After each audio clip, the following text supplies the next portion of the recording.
Okay, we're here with Olga Andrienko, head of global marketing SEMrush, in a very nice stand with a lot of nice elements here. Very nice. Olga, how are you? You come from Russia, no? Yeah, it's a Russian company and a Russian lady. And how does a company know when it's really to expand to new markets, like you are doing at this moment, no? Well, we are expanding. Well, now basically we started with the US and then UK and English-speaking markets, but then we see that the traffic comes from different countries, and then we also see mentions in different countries. So it's just all comes down to actually if you just oversaturated one market and you want to expand, that's one thing, or you just see that you already have people interested in different countries and then you're expanding to countries where the interest is. Okay, thank you. So what marketing channels would be the easiest to use? What do you think, Olga? What should companies start with? We started with influence marketing or connecting with experts, and then basically the best, most important thing is feedback, and then to see or identify what features the customers or potential customers like in your product or service, or what features they don't like, and then we go to influencers for that opinion, and then based on what basically they say, then we tailor our strategy, and then also they spread the word for us. And Olga, would expansion to new markets be the same for business to business and business to consumer brands? What do you think? I think that essentially that could be similar, but for B2C that's more of maybe you just hack the social media with ads, and then you just identify what the audience is, and then you just expand place ads to reach as many people as you can.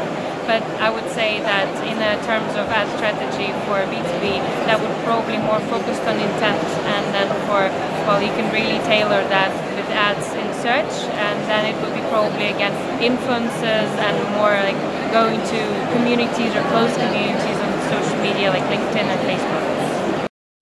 And which are the key factors of growth in the global markets? What do you think about this?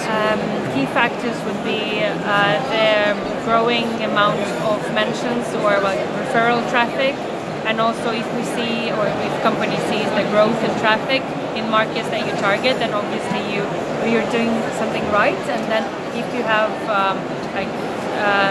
also actions like if you're in the retailer and then you have purchases from the market, then you also key factors that basically reach traffic and then prospects and sales.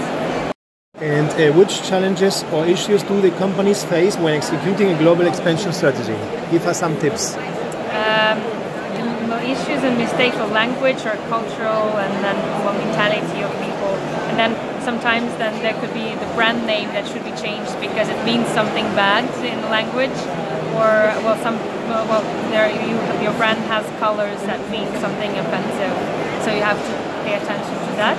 And then also you have to remember that you have to restructure your website when it comes to Arabic or Hebrew, because then it's all in a different side. So I think it's just a lot of companies make that mistakes. They're trying to use the same strategy for a new market, but actually culture and colors and then messaging should be really tailored if you go for local strategy. How can companies find the right balance between local autonomy and global consistency? I think that actually really depends on the structure in the company, because if you have autonomous teams that are free to decide on the way they market, then the local autonomy would be more than the global strategy, and we have that at SEMrush. So our local teams are autonomous, and then they know what to market, but they decide how to market. But if there are a lot of hierarchy, and then obviously then it will be the global strategy will be dominating with some adjustments to local. And can you share some good and bad experiences SEMrush have had as a global brand trying to increase their presence worldwide? We actually incorporating and starting local blogs was really beneficial for us.